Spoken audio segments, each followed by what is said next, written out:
स्वस्थ जीवन जीने के लिए सूत्र क्या है? शारीरिक मानसिक संतुलन संयम के लिए विधि कौन सी है? जब इसके वैज्ञानिक आधार पर विधि तलाशी गई, सूत्र तलाशे गए, तो निचोड़ निकला योग।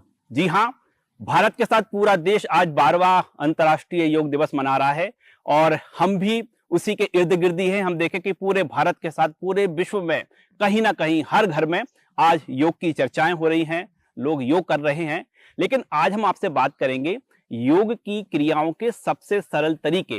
वो कौन से तरीके हैं, किस विधि के लिए, किस बीमारी के लिए, कौन सा तनाव दूर करने के लिए कौन सा योग जरूरी है, आज हम उस पर चर्चा करेंगे। और चर्चा के लिए हमारे साथ मौजूद हैं तमाम वो लोग जो हर दिन योग करते हैं और सबसे जो खास मेहमान हैं वो हैं योगाचार्य, जो लगातार 16 साल से लोगों को स्वस्थ बनाए रखने के लिए, लोगों को मानसिक रूप से शारीरिक रूप से पुष्ट बनाए रखने के लिए तमाम जो विधि अपना रही हैं, उनको जो सलाह मशवरा कर रही हैं, वो हैं रुचि कालरा जी। बहुत बहुत स्वागत है आपका। अलग अलग बीमारियों के लिए अलग अलग क्रियाएं हैं, लेकिन जो बहुत आम है जिससे सब लोग ग्रसित हैं वो है मानसिक तनाव। जी सर। शुरुआत यहाँ से करेंगे कि मानसिक तनाव दूर करने के लिए कौन सा योग किया जाए। नमस्कार, सबको पहले मैं नमस्कार करूंगी और आपको अंतर्राष्ट्रीय योग दिवस की बहुत बहुत बधाई देते हुए वापस अपने टॉपिक पर जाते हुए सबसे सरल विधि जो है वो है आपका आनापान ध्यान या श्वास का ध्यान।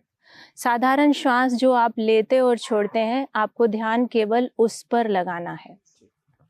दोनों आंखें आप बंद कर लेंगे। किसी भी ऐसे स्थान पर बैठिए जहां पर शोर नहीं है, जहां आप कुछ समय के लिए बिल्कुल शांत होकर बैठ सकते हैं। मैं ये कहूँगी कि ब्रह्म मुहूर्त आनापान ध्यान के लिए सबसे अच्छा समय है। आंखों को बंद कर लीजिए, सिर गर्दन पीठ आपका सीधा रहे, दोनों हाथ ज्ञान मुद्रा में रहेंगे। ज्ञान मुद्रा इज आपका अंगूठा एंड इंडेक्स फिंगर जुड़ी हुई, ये आपकी एनर्जी को चैनलाइज करती है। अब एक गहरा लंबा सांस लेकर छोड़ें और अब अपना ध्यान इस श्वास पर लेकर आए। एक चीज़ यहाँ मैं आपको बताना चाहूँगी कि 90% लोग श्वास का तरीका ही उनका गलत है। श्वास लेते हैं तो आपका स्टमक एक नॉर्मल तरीका है, ये श्वास लेंगे और आपका स्टमक हल्का सा बल्ज करता है, बाहर की ओर आता है। श्वास छोड़ते हैं और वापस अंदर की ओर स्टमक जाता है। मैंने अपने प्रैक्टिस में देखा है कि बहुत सारे लोग इसका उल्टा ही करते हैं। श्वास लेते हैं तो नेवल अंदर जाता है, श्वास छोड़ते हैं तो बाहर जाता है। तो ये थोड़ा सा तरीका, इसको समझकर आप सिर्फ श्वास पर फोकस करेंगे तो मानसिक संतुलन बहुत जल्दी आप अचीव करेंगे। सांस लेना और छोड़ना ये भी एक क्रिया है जो कि एक तरीके से ही की जा सकती है। बिल्कुल सर, बिल्कुल बिल्कुल। और देखिए, ऐसा योग मानता है और मेडिकल साइंस भी मानती है, जब भी कोई स्ट्रेस आता है तो आपका श्वास का रिदम बदलता है। जैसे ही आप श्वास के रिदम को कंट्रोल कर लेते हैं, वैसे ही आपका स्ट्रेस आप कंट्रोल कर लेते हैं। तो ये तो एक मेन क्रिया है, मेन प्राणायाम है आपको मानसिक संतुलन के लिए। आपने बड़े विस्तार से इस क्रिया को बताया। हम आगे चलें तो शुरुआत करते हैं आधी आबादी से, महिलाओं से। जो गृहिणियां हैं, घर में लगातार काम करती रहती हैं, और कई वुमन ऐसी भी हैं कि जो बाहर जॉब करने भी जा रही हैं, लेकिन घर का पूरा काम उनको करना है। एक बड़ी कॉमन समस्या है महिलाओं के साथ की बैक पेन। उसके लिए कौन सी योग की क्रिया करना चाहिए? बिल्कुल सर। देखिए, बैक पेन में आपको सबसे पहले तो ये ध्यान रखना है कि आपका पोस्चर प्रॉपर होना चाहिए। आप बैठते, सोते, उठते, जैसे भी आप काम कर रहे हैं तो आपका पोस्चर, बहुत सारी लेडीज़ क्या करती हैं, टीवी देख रहे हैं तो 2-2 पिलोज लगाए हुए हैं, तो नेक पे प्रेशर रहता है, या उठना झुकने में कोई चीज़ है तो पूरा बैठ जाते हैं, प्रॉपर तरीके से नहीं झुकते हैं। एक तो आपको पोस्चर का ध्यान रखना है। हमारे योग में बहुत सारे ऐसे आसन हैं जो आपकी बैक को स्ट्रेंथन करते हैं। सभी लोग प्लीज लेट जाएं, एक गहरा लंबा सांस लें और छोड़ दें। सबसे पहले अपनी पूरी अवेयरनेस अपनी बॉडी की ओर ले आइएगा। हम यहाँ से बैक स्ट्रेंथनिंग के आसन ले रहे हैं। उसमें सबसे पहले आता है आपका अर्ध पवन मुक्त आसन। लेफ्ट लेग को फोल्ड कीजिए, स्टमक पर रखें, दोनों हाथों से प्रेस कीजिए, एक्सेल एंड होल्ड। अभी आप यहाँ सिर नहीं उठाएंगे। नॉर्मली सर पवन मुक्त आसन जो किया जाता है वो सर उठाकर किया जाता है, बट यहाँ हम बैक हमारी पूरी कनेक्टेड है, तो सर्वाइकल का इशू भी होता है। जिसको बैक का इशू होता है, 99% लेडीज़ को सर्वाइकल का इशू होता है, तो इसलिए हम यहाँ पर सिर नहीं उठाते हैं।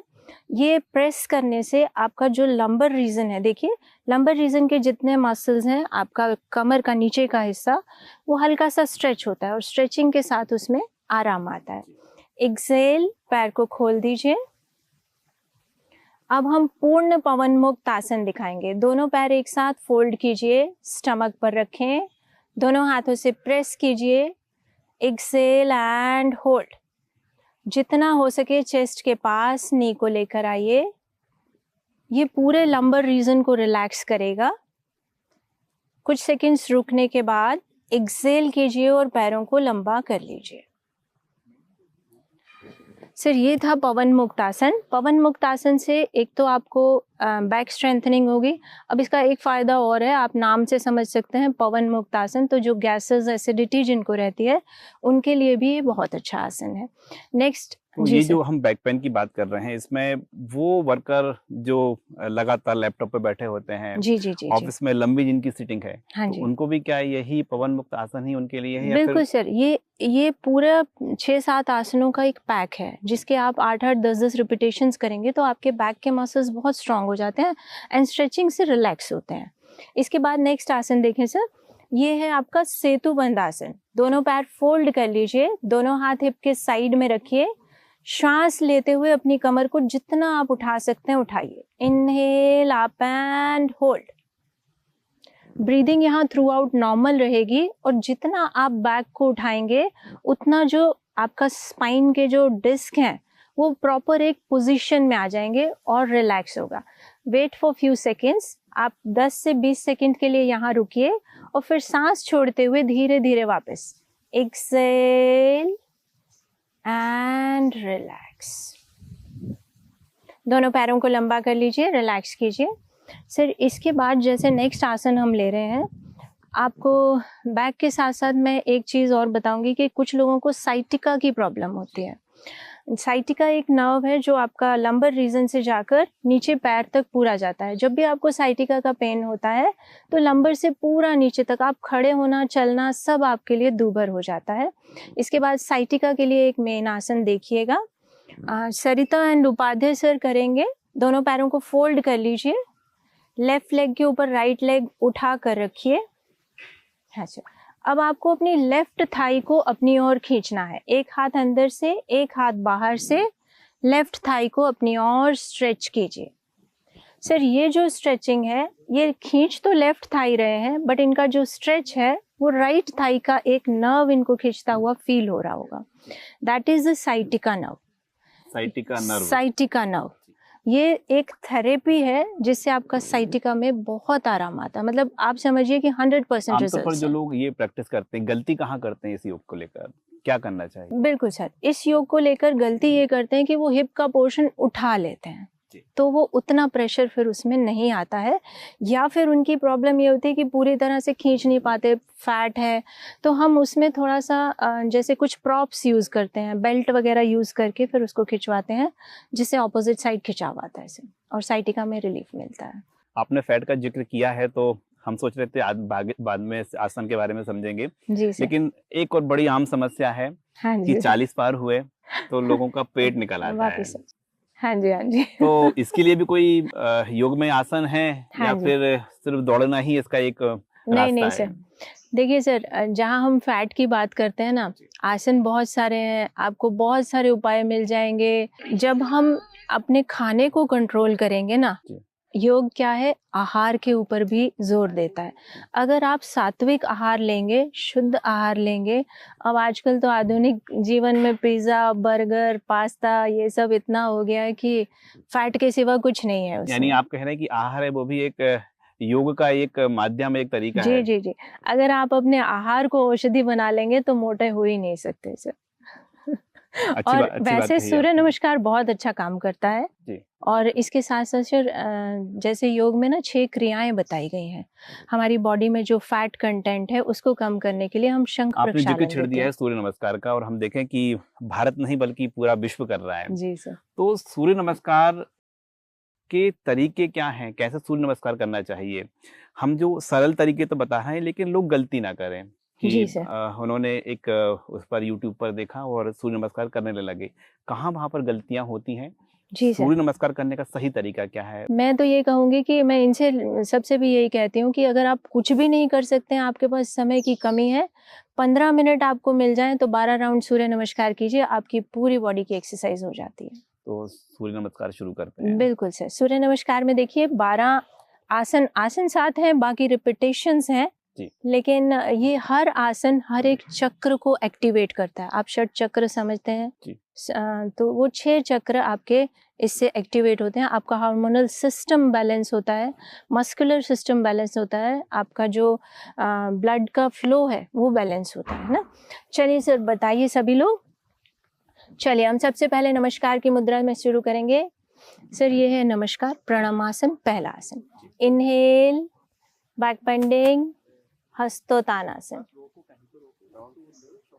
अब इसमें ध्यान ये रखना है कि आपके नीज बाहर की ओर नहीं जाएं। अगर नीज बाहर जाएंगे तो सिर्फ लोड पूरा नीज पर आएगा। हाँ जी। चलिए थर्ड पादहस्तासन। देखिए सर यहाँ ध्यान ये रखना है कि नीज बिल्कुल सीधे होने चाहिए। आप देखें सभी के नीज यहाँ सीधे हैं, घुटने बेंड। हाँ जी, यहाँ घुटने बेंड होंगे तो अगेन आपका प्रेशर आएगा नी पर। चले नेक्स्ट, एक पैर पीछे, अश्व संचालन।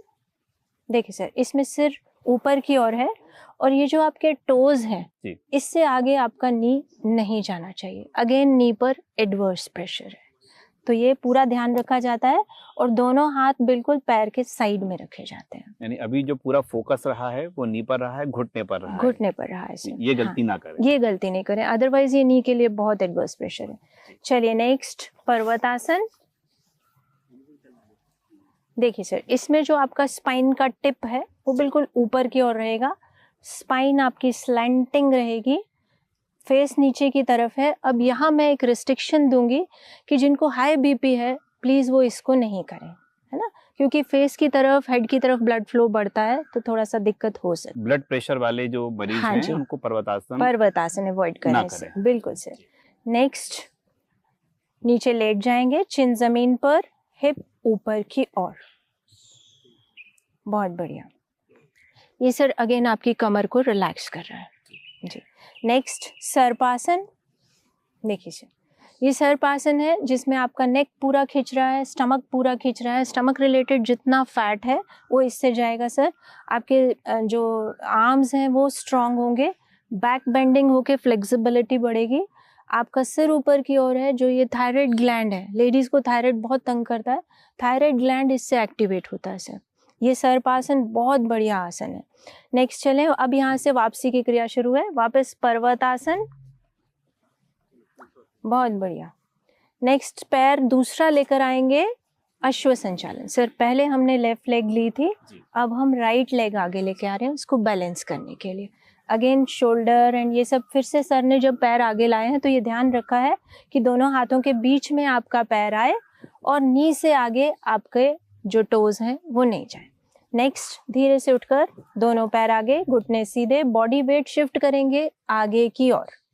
अगर बॉडी वेट इसमें पीछे की ओर रहेगा सर तो फिर नीज पर एडवर्स प्रेशर है। इनहेल हस्तोत्तानासन, एक्सहेल वापस प्रणामासन। जब भी हम बैक बेंडिंग दे रहे हैं तो हम इनहेल करते हैं, जब हम फॉरवर्ड बेंडिंग दे रहे हैं तो हम एक्सहेल करते हैं, क्योंकि हमारे स्टमक, हाँ जी, सांस छोड़ते हुए हम आगे आते हैं और श्वास लेते हुए हम पीछे जाते हैं। एक बार दर्शकों के लिए जो योग के दौरान सांस कब लेना है, कब छोड़ना है, जरा सरल शब्दों में बताइए। बिल्कुल सर, जब भी हम अपनी बॉडी को पीछे की ओर एक्सटेंड कर रहे हैं जी, साइड की ओर एक्सटेंड कर रहे हैं तो हम इनहेल करते हैं, श्वास लेते हैं। हाँ जी। और जब हम फॉरवर्ड बेंडिंग दे रहे हैं, हमारे स्टमक पर प्रेशर आ रहा है, तब हम एक्सहेल करते हैं।